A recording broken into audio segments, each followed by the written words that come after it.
remercions le Seigneur ce matin qui nous fait la grâce de nous retrouver ce matin encore une fois autour de la parole du Seigneur. Encore une fois, ce matin, nous allons poursuivre notre série de leçons de l'école du dimanche.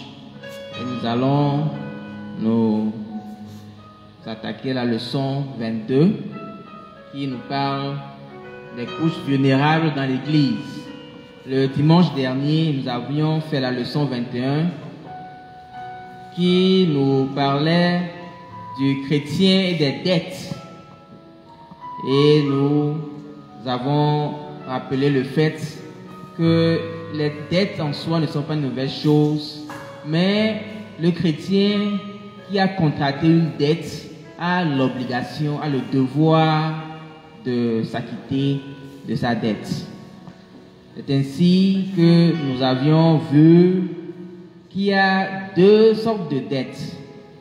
Les dettes envers Dieu et les dettes envers nos prochains et les institutions. Nous avions dit que Dieu nous a tout donné. Et nous ayant tout donné, c'est comme nous avions une dette d'argent, soit honorée. Et en tant que chrétiens, nous devons faire en sorte de communiquer, de partager ta parole avec les frères et sœurs. Papa, nous prions que ton Esprit Saint vienne nous diriger, que ton Esprit Saint éclaire chacun d'entre nous, ouvre nos entendements, ouvre nos cœurs, afin que nous puissions recevoir ta parole et agir conformément à celle-ci. Béni sois-tu, Seigneur, pour tout ce que tu fais. Béni sois-tu, Seigneur, pour ton amour. Dans le nom de ton Fils Jésus, nous avons prié et reçu. Amen. Les couches vulnérables dans l'Église. Nous savons qu'au sein d'une communauté, il y a diverses sortes de personnes issues de milieux sociaux différents. C'est ainsi que l'Église n'échappe pas à ce principe. Et au sein de l'Église, on retrouve ceux que nous appelons des personnes vulnérables. Qui sont-elles? Que dit la Bible à propos de ces personnes? Que sont nos responsabilités en tant qu'Église et en tant qu'individu? Ce sont là quelques questions que cette leçon va essayer d'apporter des réponses. Donc ce matin, la leçon que nous aurons à faire, la leçon 22, est subdivisée en 3 grands points. D'abord, la définition et exemple des personnes vulnérables dans l'Église. Ensuite, le grand B, la responsabilité envers les personnes vulnérables. Et enfin, la responsabilité des couches vulnérables en matière d'adoration.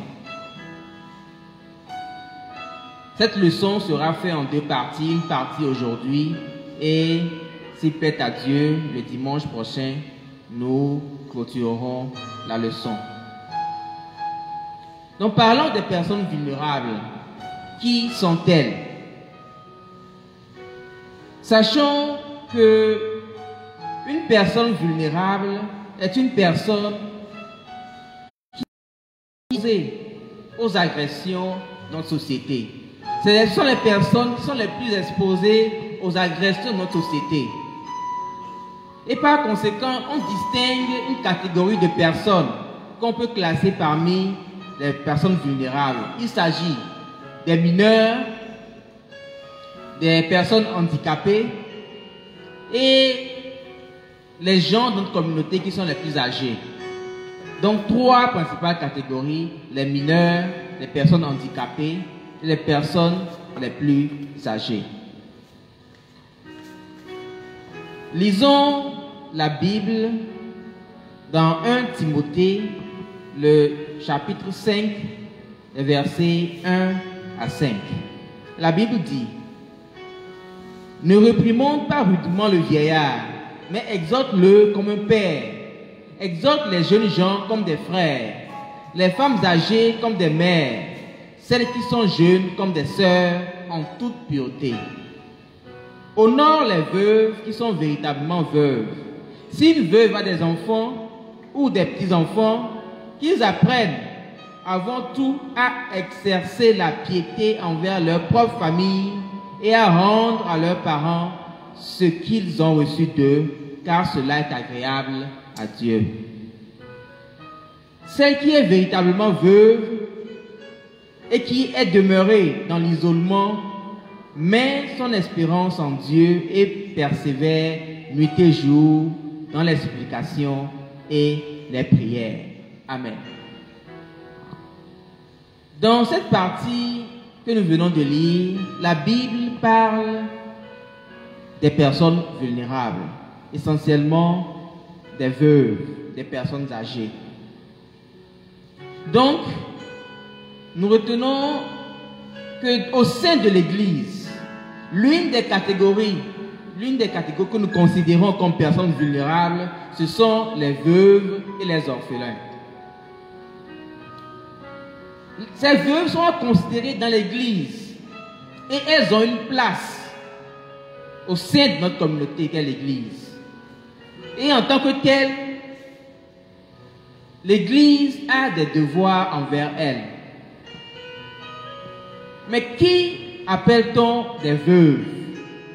L'Église, la parole plutôt, parle des personnes qui sont véritablement veuves. Pourquoi parle-t-on de véritablement veuves? La question se pose. Donc il est clair que parmi les veuves, on peut voir celles-là qui ont toujours le soutien de leur famille. Donc les veuves qui ont le soutien de leurs enfants ou de leurs petits-enfants ne sont plus considérées comme des personnes vulnérables parce qu'elles sont déjà assistées par leur famille. Et c'est ce qui est demandé de tous, de ne pas oublier sa famille, de prendre soin des membres de sa famille.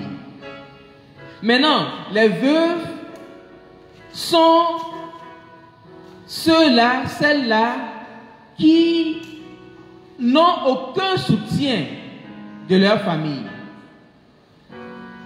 C'est celles-là qui sont délaissées. C'est celles-là qui manquent d'assistance et qui ne sont assistées par personne parce que peut-être ils n'ont plus d'enfants vivants ou leurs enfants se sont égarés et qu'ils se sont perdus dans la société, n'étant pas des chrétiens, ont oublié leurs devoirs envers leurs parents. Donc les veuves, c'est celles-là qui sont privées de tout appui familial. Étant ainsi, l'Église donc va se comporter comme l'appui de ces personnes-là. Les orphelins sont également considérés comme des personnes vulnérables. Les orphelins mineurs, les orphelins dont l'un ou les deux parents sont morts et n'ont aucun proche pour leur venir en aide. Dans 1 Timothée 5, les versets 9 et 10, la Bible dit qu'une veuve, pour être inscrite sur le rôle, n'est pas moins de 60 ans, qu'elle ait été femme d'un seul mari, qu'elle soit recommandable par de bonnes œuvres, ayant élevé des enfants, exercé l'hospitalité, lavé les pieds des saints, secouru le malheureux, pratiqué toute espèce de bonnes œuvres. Donc ce sont là quelques caractéristiques que donne la parole de Dieu concernant les veuves. Les orphelins sont des enfants mineurs qui ont besoin de soutien pour vivre. On peut être orphelin sans pour autant manquer de ressources pour vivre. Donc nous parlons bien de ceux-là qui manquent de ressources pour vivre une vie décente, une vie dans laquelle ils ne sont pas privés du minimum vital. Ce sont là les veuves et les orphelins. Une autre catégorie de personnes vulnérables, ce sont les handicapés physiques et mentaux. Ce sont des personnes invalides, incapables de travailler. Quand on parcourt la Bible, nous voyons que notre Seigneur Jésus en a assisté beaucoup et en a guéri beaucoup par les miracles qu'il a accomplis lors de son passage sur la terre. Les personnes âgées également sont considérées comme vulnérables. Les personnes âgées qui sont sans activité et qui manquent de soutien. Ils sont considérés comme vulnérables. Et à ce titre, nous avons, en tant qu'Église et en tant qu'individu, des responsabilités envers eux. Une dernière catégorie, c'est les autres nécessiteux. Ce sont des personnes dont la condition de vie sont précaires. Des gens qui vivent dans la précarité. Des gens qui n'arrivent pas à joindre les deux bouts. Les gens qui n'ont pas de quoi subvenir à leurs besoins indispensables, ne serait-ce qu'un repas dans la journée, qui ont besoin d'assistance pour se vêtir, non pas parce qu'ils sont paresseux, mais parce que, à cause de diverses situations qui les assaillent. Donc il est clair ici que nous n'encourageons pas le fainéantisme. Non, pas du tout. L'homme, la Bible demande à ce que chacun puisse travailler et puisse gagner son repas à la sueur de son front. Mais toujours est-il qu'il y en a qui vivent des situations précaires et qui ont besoin d'assistance, qui ont besoin de soutien. Et ce sont les nécessiteux dont parle cette catégorie de personnes vulnérables. Ils ont également besoin du soutien de l'individu que nous sommes, du soutien du chrétien que nous sommes, du soutien que nous constituons. Amen. Maintenant, quelles sont donc nos responsabilités envers les personnes vulnérables? Lisons un passage dans Jacques, le chapitre 1, verset 27. La Bible dit: voici ce que Dieu le Père considère comme la religion pure et authentique. Prendre soin des orphelins et des veuves dans leur détresse. Amen. Prendre soin des orphelins et des veuves, c'est ce que le Père considère comme la religion pure et authentique. Alors il est clair que l'Église et les chrétiens que nous sommes avons des responsabilités envers les personnes vulnérables telles que nous venons de les citer. Deux responsabilités nous incombent. D'abord, une responsabilité morale et spirituelle, et ensuite une responsabilité physique et matérielle. Ce matin, nous allons finir avec la responsabilité morale et spirituelle. Le dimanche prochain, Dieu voulant, nous allons poursuivre la responsabilité physique et matérielle, puis terminer avec la troisième partie.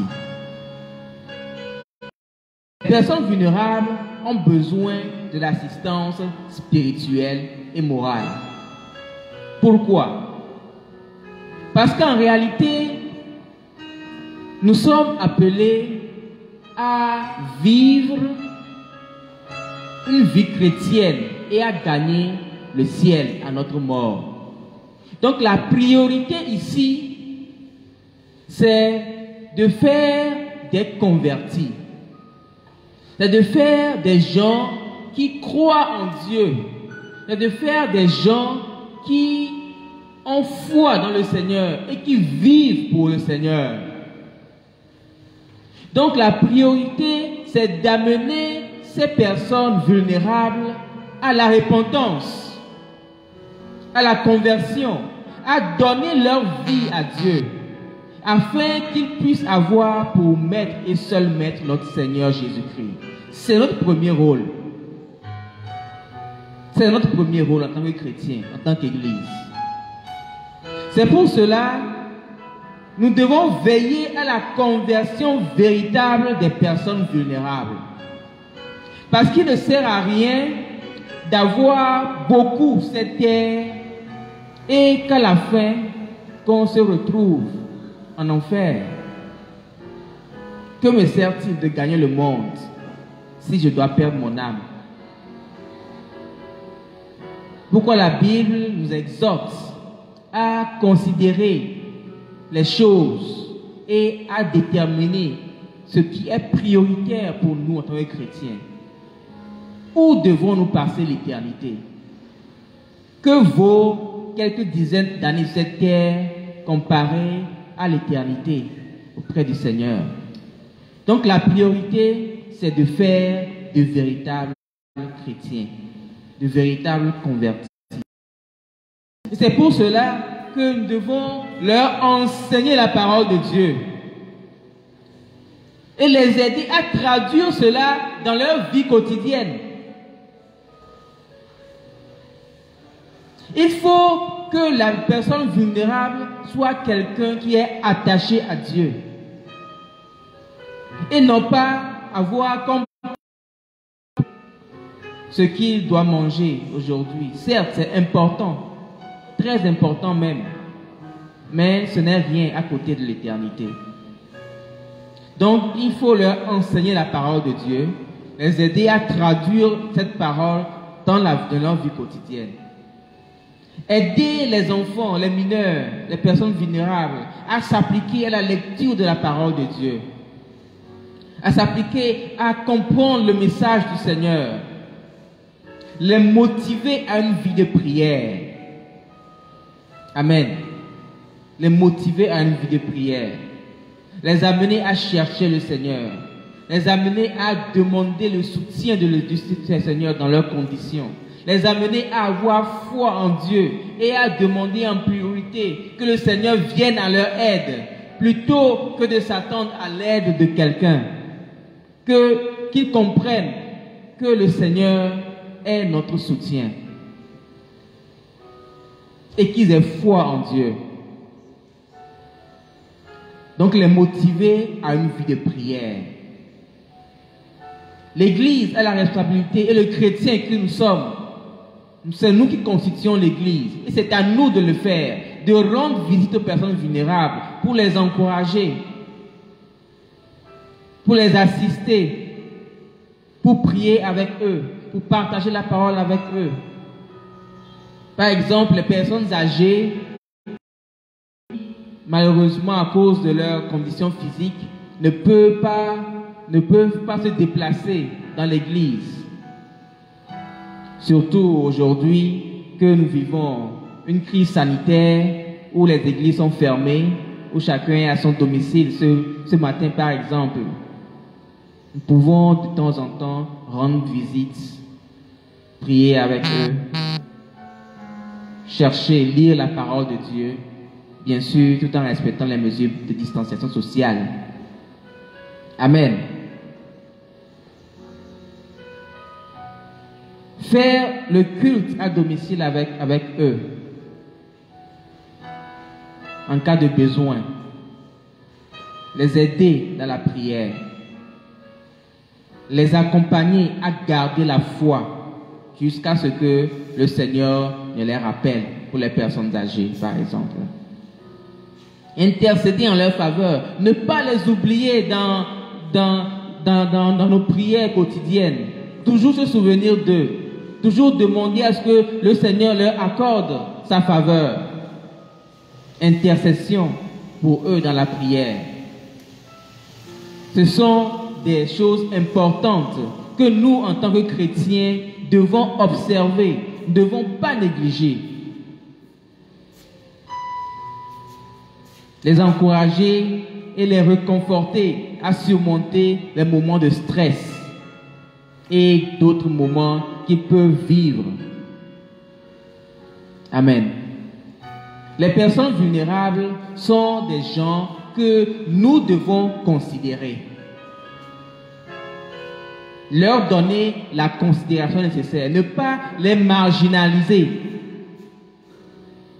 on a tendance, et c'est un réflexe malheureux, lorsqu'on est en contact avec des différents groupes ayant des niveaux sociaux différents, on a tendance à prioriser ceux qui ont une bonne apparence et à négliger ceux qui ont une apparence négligée. Au sein de l'Église, cette discrimination ne doit pas exister. Amen. Nous devons faire en sorte que cette discrimination n'existe pas. Nous devons faire en sorte que les personnes vulnérables se sentent acceptées au sein de l'Église, se sentent acceptées par nous, quelles que soient leurs conditions. Et cela est une preuve de l'amour inconditionnel que le Seigneur nous a accordé et que nous devons rendre à notre entourage. Cela donne la preuve du fait que l'amour de Dieu est en nous. Donc évitez de les marginaliser, de les discriminer, de les mettre à part, de leur faire comprendre qu'ils ne sont pas les bienvenus ou autres attitudes qui iraient dans ce sens-là.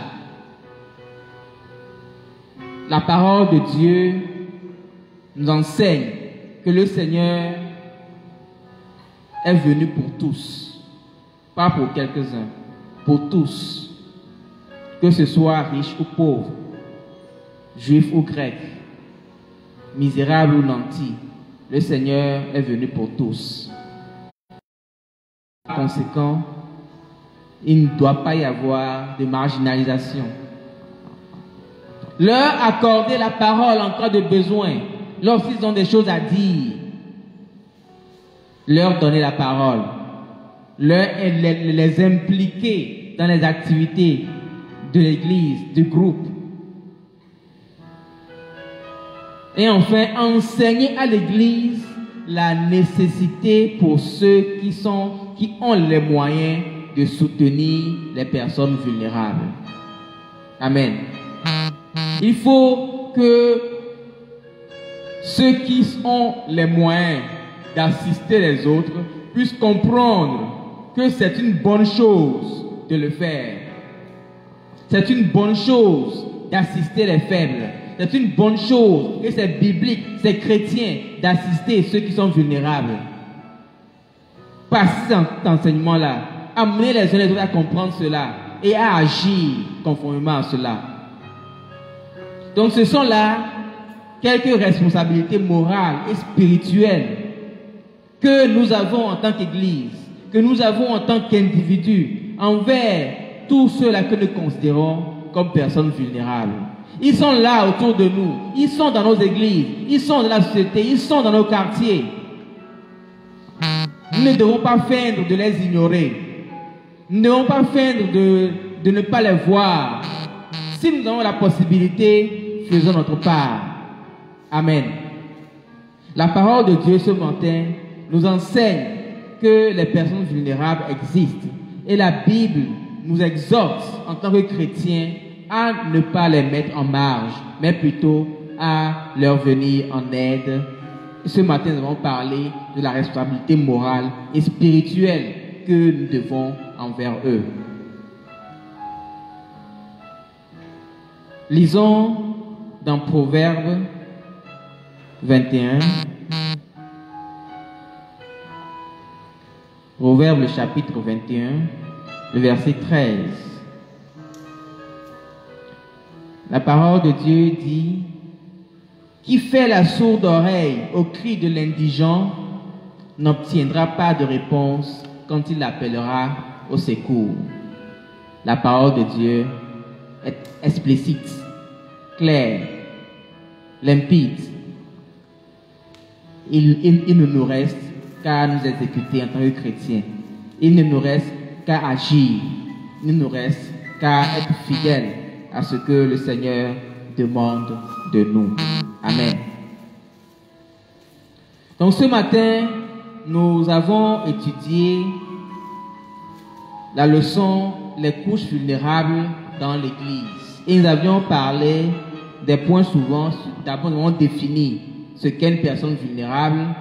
Et nous avions dit que ce sont des personnes qui sont livrées à eux-mêmes et qui font face aux agressions extérieures. Et nous avions dit que ce sont essentiellement 3 différentes catégories: les mineurs, les handicapés et les personnes les plus âgées. Donc, quelques exemples de personnes vulnérables dans l'Église. Nous avons parlé des veuves, des orphelins.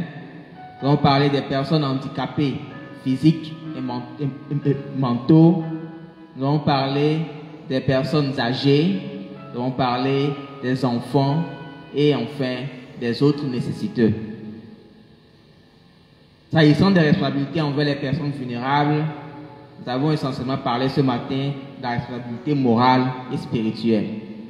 Le dimanche prochain, Dieu voulant, nous allons aborder la responsabilité physique et matérielle et enfin la responsabilité des couches vulnérables en matière d'adoration.